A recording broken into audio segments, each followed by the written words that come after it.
In the ancient days, during the tumultuous times when the Philistines and Israelites clashed upon the sunburnt hills of what we now call the Middle East, there arose a tale so powerful in its telling that it echoed through the annals of time. It is the story of a young shepherd named David and a giant known as Goliath. Goliath, a formidable warrior of the Philistines, was a towering figure, standing over 9 feet tall, clad in gleaming armor of bronze that glinted ominously under the scorching sun. His presence on the battlefield alone was enough to strike fear into the hearts of those who dared oppose him. "Who among you is brave enough to face me?" Goliath roared daily, challenging the Israelites and mocking their king Saul.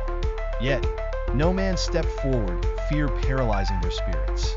Thus enters David, a young shepherd from the humble town of Bethlehem. He was the youngest of 8 sons of Jesse, tasked with tending to his father's sheep. Though slight of stature and gentle in demeanor, David possessed a heart fierce with faith and courage as bold as any armor. On a day when destiny beckoned him from tending flocks to visiting his brothers on the battlefield, David heard the insults hurled by Goliath. Though others cowered, David's spirit burned with indignation. "Who is this uncircumcised Philistine, that he should defy the armies of the living God?"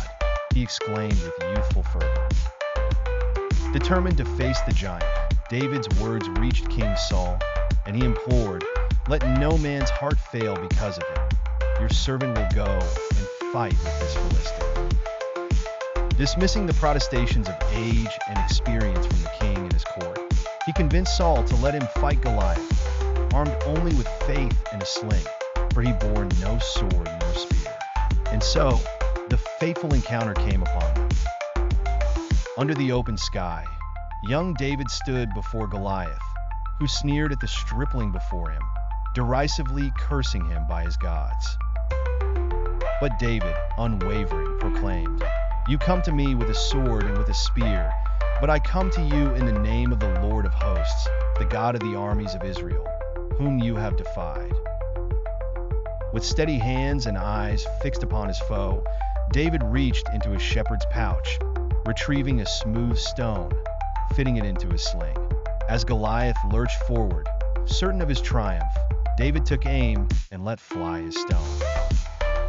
With divine precision, it struck true, embedding itself in the forehead of the giant, who toppled like a felled oak tree. Thus, the battlefield silenced, the seemingly insurmountable defeated by the unlikeliest of heroes.